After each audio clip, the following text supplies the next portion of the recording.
লোকসভার আগে ফের 4% ডিএ বাড়ালো রাজ্য সরকার। মিলবে এই দিন থেকে, খুশিতে আত্মহারা কর্মীরা। সরকারি কর্মচারীদের কাছে মহার্ঘ ভাতা হলো একটি অত্যন্ত গুরুত্বপূর্ণ বিষয়।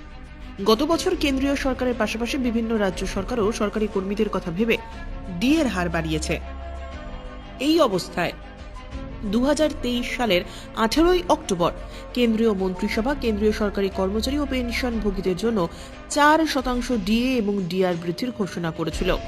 এই সিদ্ধান্তের ফলে উপকৃত হন প্রায় 48.67% কর্মচারী এবং 67.95 লক্ষ পেনশনভোগী।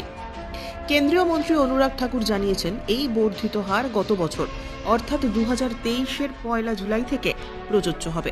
তবে এবার ডিএ বৃদ্ধির ঘোষণা করার কথা হলো দেশের আরও একটি রাজ্য সরকারের তরফ থেকে।